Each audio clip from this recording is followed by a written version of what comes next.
قراءة متحررة ونصوص متحررة. هنبتدي بقى نتدرب ازاي بنحل عليهم. انا بعت لكم الواجب بشكل امتحان المرة دي بقى، امتحان شامل فيه كل الفروع وفيه تنوع في الأسئلة. احنا عندنا الأدب بينقسم للعصر الجاهلي، وده الفترة اللي بتسبق ظهور الإسلام ب 150 سنة، يعني من لحد ظهور الإسلام، من 150 سنة قبل ظهور الإسلام لحد ظهور الإسلام بيقولوا عليه العصر الجاهلي. بعد كده عصر صدر الإسلام، وده اللي هيكون موضوعنا النهارده، عصر صدر الإسلام. سؤال الأدب بيجي اختياري أو بيجي سؤال مقالي، فلازم أحفظ الخصائص بتاع الوصايا، بتاع الحكم، بتاع الأمثال. لازم أحفظ خصائص الشعر في العصر الجاهلي، في عصر صدر الإسلام. تمام، ده اللي هناخده النهارده. في كمان الأدب في عصر الدولة الأموية، وبعد كده الأدب العباسي،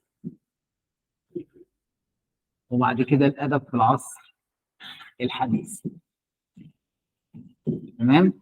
عصر صدر الإسلام ده بيبدأ من ظهور الإسلام، اللي هي بعثة الرسول، لحد سنة 40 هجرية، تحديدا عند مقتل سيدنا علي بن أبي طالب. يعني من أول ظهور الإسلام لحد انتهاء عصر الخلفاء الراشدين بيسموه عصر صدر الإسلام. بيبدأ من قبل الهجري و40 سنة هجري، من ساعة ما سيدنا عمر عمل التاريخ الهجري لمدة 40 سنة، ده بيسموه عصر ظهور الإسلام. عصر الدولة الأموية بيبتدي من 41 هجريا لحد 132 هجريا.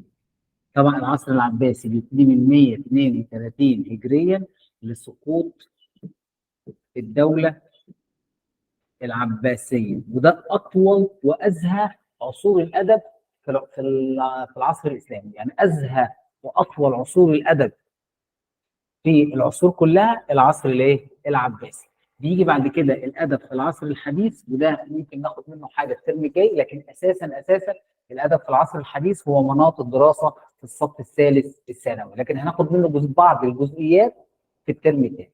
الأدب في العصر الحديث، وده بيبتدي ب 1805 ميلاديا لحتى الآن، السنة دي اللي هي توليد محمد علي حكم مصر. طبعا بيتخللها في النص هنا فترة ركود للأدب العربي، اللي هو فترة استيلاء المماليك والأتراك على الحكم سواء في مصر أو في الوطن العربي، فحصل حالة ركود للأدب العربي. ما اهتموش باللغة العربية، ما اهتموش بالأدب، ما اهتموش بالشعر، لأنهم لا يتحدثون اللغة العربية، بيتحدثوا لغات أخرى. تمام. الأتراك كانوا بيتحدثوا طبعا اللغة التركية، فهم مش مدركين أهمية الأدب العربي، ما كانوش مهتمين خالص بالأدب العربي. ده غير إن هم ما كانوش مهتمين بالتعليم. هناخد بقى الملف معانا النهارده، اللي هو الملف اللي بيعرض لنا الأدب في عصر صدر الإسلام. هو ما حصلش تطور كتير قوي للأدب في عصر صدر الإسلام عن العصر الجاهلي، إلا في المفاهيم، الأفكار، الموضوعات. عصر صدر الإسلام زي ما اتفقنا بينقسم طبعا للشعر في صدر الإسلام والنثر في صدر الإسلام. عصر صدر الإسلام هو الفترة التي تبدأ من بعثة الرسول إلى عهد الخلفاء الراشدين، يعني حوالي تقريبا من قبل الهجرة لحد سنة 40 هجرية، وتشمل عصر النبوة والشعر اللي اتقال والنثر اللي اتقال في الفترة دي، وعصر الخلفاء الراشدين اللي هم سيدنا أبو بكر الصديق، سيدنا عمر بن الخطاب، سيدنا عثمان بن عفان، وسيدنا علي بن أبي طالب. بسقوط الخلافة الراشدة بمقتل سيدنا علي بن أبي طالب وظهور عصر بني أمية كإدارة للدولة الإسلامية، يبتدي يظهر العصر الأموي، أو عصر الدولة الأموية، أو عصر بني أمية. من خصائص الأدب في عصر صدر الإسلام إنه تأثر بأهم حاجتين في الوقت ده، وهو القرآن الكريم والحديث النبوي الشريف.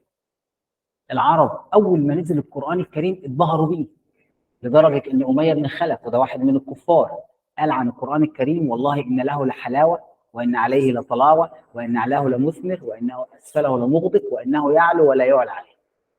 فالعرب انبهروا بفصاحه وبلاغه وبيان القران الكريم. وكان طبعا افصح العرب هو سيدنا محمد صلى الله عليه وسلم، وبالتالي الاحاديث الشريفه جت نموذج قوي جدا للبلاغه والفصاحه. فتاثر الادب عموما والشعر والنثر خاصه بالقران الكريم والحديث الشريف، سواء في الاغراض اللي هي الموضوعات اللي اتكتب فيها الشعر او النثر، الالفاظ اتاثروا بالفاظ القران الكريم زي الصلاه والصوم والزكاه، التراكيب طريقه تركيب الجمل، الاساليب اسلوب الكلام طبعا لان ورق واصبح اكثر رقيا واكثر عداله واكثر احتراما لمبادئ العدل والمساواه والاخوه والاسلام. الصور طبعا مالت الصور للاقتباس من الصور الخياليه اللي موجوده في القران الكريم، والقران الكريم فيه صور مليان صور فنيه ومليان استعراض وتشبيهات تمثيليه جميله جدا اثرت في حياه الشعراء، لدرجه ان هناك بعض الشعراء كفوا نهائيا عن قول الشعر مع ظهور الاسلام. يعني اول ما ظهر الاسلام ونزل القران الكريم والحديث الشريف اتقال، قالوا ان احنا مهما قلنا مش هنقول حاجه اجمل من القران والحديث الشريف، وبطلوا يقولوا شعر نهائي بسبب بلاغه وفصاحه القران الكريم. طب ايه هي الخصائص الفنيه سمات الشعر في عصر صدر الاسلام؟ طبعا بعدوا عن الالفاظ الجاهليه الغريبه الصعبه واتجهوا الى سهوله الالفاظ. خلي بالك بقى لما يسالك عن الخصائص الفنيه بتاع الشعر، فلازم تسال نفسك هو الشعر ده بيتكون من ايه؟ مش بيتكون من الفاظ، افكار، صور، اساليب. فلازم تمدح فيه كله: سهوله الالفاظ، ترتيب الافكار، روعه الخيال والصور، تمام، اتفاق المعاني والاساليب مع القران الكريم. عشان كده سمات الشعر في عصر صدر الاسلام لازم احفظها، ممكن يجي لي سؤال مقالي وارد. اول حاجه سهوله الالفاظ والبعد عن الالفاظ الغريبه، لو حفظت سهوله الالفاظ بس كفايه، تمام. روعه التصوير، بساطه التركيب، اتفاق المعاني والافكار اللي هي جوه الشعر مع روح الاسلام، يعني اتكلمت عن العدل والمساواه والاخوه والدين والعباده والتقوى والايمان والزهد والصبر. بقي للشعر ما كان عليه، يعني فضل الشعر زي ما هو من حيث الاوزان والقوافي، يعني فضل الشعر برضه محتفظ بنفس الوزن والقافيه. الشعر في العصر صدر الاسلام فضل عباره عن ابيات لام لام لام مثلا، وموزون ومقفى، او ميم ميم ميم قافيه، يعني فضل موزون ومقفى، ما تغيرش وزن او شكل الشعر. طب هو شكل الشعر هيحصل له تغيرات بعد كده؟ في العصر الحديث هتيجي مدارس ادبيه ان شاء الله هندرسها في الصف السادس الثانوي، هتلاقي ان الشعر اتغير من حيث الشكل، المحتوى، القافيه، الاوزان، وهنشوف اشكال كثيره للشعر. يبقى بقي الشعر زي ما هو من حيث الوزن والخيالات، يعني فضل الخيال مفرد، استعاره مكنيه، تشبيه، كنايه، مجاز. نظام القصيده فضلوا برضه يقفوا على الاطلال ويتغزلوا، حتى قصيده نهج البرده والبرده اللي قالها سيدنا حسان بن ثابت واللي قالها سيدنا كعب بن زهير في سيدنا محمد بدات بالايه؟ بالغزل: بانت سعاد فقلبي اليوم مجبول، مطيم من اسرها لم يبدو مقبول. فقصيده كعب بن زهير نفسها اللي كانت في مدح النبي صلى الله عليه وسلم وصحابه رسول الله كانت بدات بالغزل. يعني فضل منهج ونظام القصيده في العصر الجاهلي، في عصر صدر الاسلام، زي بالظبط القصيده في العصر الجاهلي. التغيير حصل في سهوله الالفاظ، روعه التصوير، بساطه التركيب، اتفاق المعاني والمضمون مع الاسلام وروحه، لانت الالفاظ للسهوله والوضوح، وتاثروا بالقران الكريم والحديث الشريف. ايه السبب تعرض الشعر في عصر صدر الاسلام لبعض التغير والتحول؟ لكن ده ما كانش له علاقه خالص بنظام القصيده هو التغير حصل في المعاني، الافكار، الالفاظ، التركيب، الاساليب. اول حاجه زي ما قلت لكم انبهر العرب بالقران وبلاغته. الاسلام حرم الخمر، وبالتالي ما كانش فيه وصف للخمر في عصر صدر الاسلام. كمان انتهى نهائي الهجاء القبلي، اللي هو انا افتخر بقبيلتي واشتم قبيله ثانيه اهجوها، اذكر معايبه. طبعا الاسلام وحد العرب وخلاهم امه واحده تحت رايه الاسلام، واقر مبدا المساواه بين كل المسلمين، فلا فضل لعربي حتى على اعجمي الا بالتقوى. وبالتالي الفخر والهجاء القبلي انقرض نهائيا في عصر صدر الاسلام. كمان الاسلام عارض بشده الغزل الفاحش، اللي هو قصائد الحب اللي بتظهر مفاتن المراه. كان في غزل زي ما قلنا، قصيده مدح النبي صلى الله عليه وسلم بدات بالغزل، ولكن الغزل في عصر صدر الاسلام كان غزل عفيف بيعتمد على المشاعر والاحاسيس دون التصريح بمفاتن المراه وشعرها ولونها وعينيها زي العصر الايه الجاهلي. معنى صح، اختفى نهائيا الغزل الصريح، وبقى فقط الغزل العفيف، الغزل العذري، الغزل البدوي اللي هو بيحترم المراه وبيعاملها ككائن حي محترم. كمان الاسلام نهى نهائي عن التكسب بالشعر، يعني ان انا امدحك واخد منك فلوس. ما بقاش فيه شعراء بيهتموا بالمدح عشان اخد من قائد القبيله، قائد الجيش، حد عظيم له مكانه، مبلغ من المال نتيجه ان انا بمدحه. ليه؟ لان خلاص ما بقاش فيه عائد مادي للشعراء يتكسبوا او ياخدوا فلوس من الشعر. طب هل المدح انتهى نهائي الغرض ده؟ لا طبعا.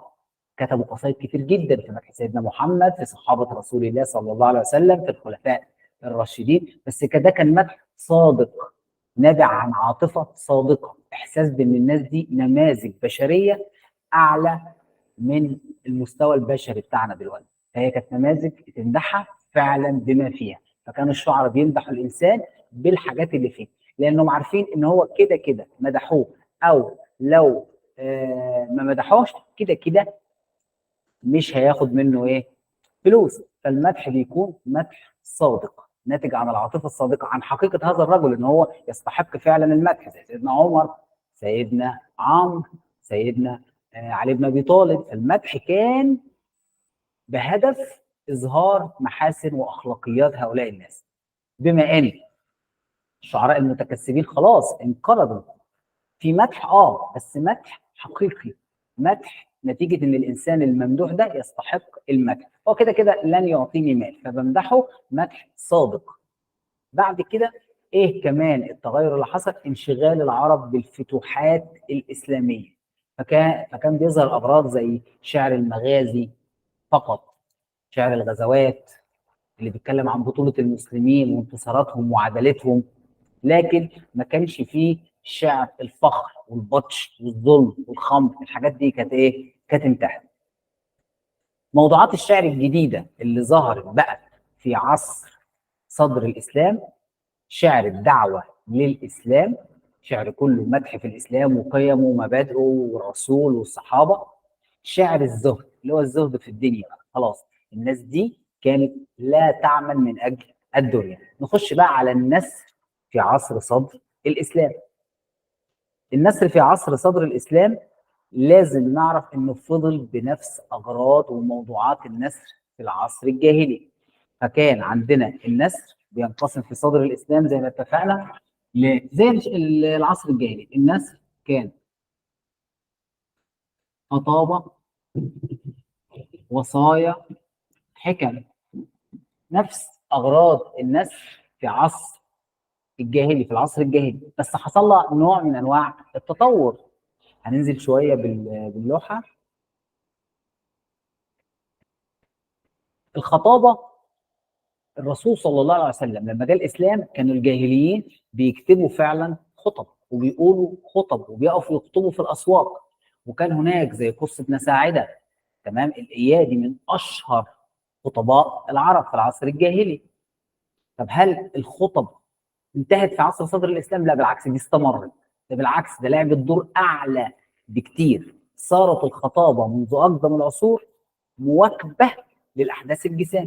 في عصر صدر الاسلام كان في غزوات، فتوحات اسلاميه، فامر طبيعي ان القائد كان بيقف يخطب في الجنود، يثير ايه؟ حماستهم. كمان كان عندنا الخطابه الدينيه اللي هي على الاقل خالص كل اسبوع احنا عندنا خطبه الجمعه، وكل سنه في خطبه العيد الصغير عيد الفطر، والعيد الكبير اللي هو عيد الايه؟ الاضحى. فعندنا خطبه العيدين. فصارت الخطبه منذ اقدم العصور مواكبه للاحداث الجسيمه في كل الحضارات، واستغلها الرسول صلى الله عليه وسلم والصحابه من بعده والخلفاء الراشدين لتكون سلاح مهم للدعوه الاسلاميه، سواء الدعوه بالطريقه الحربيه او الدعوه بالطريقه السلميه، دعوه الناس للدخول في الاسلام.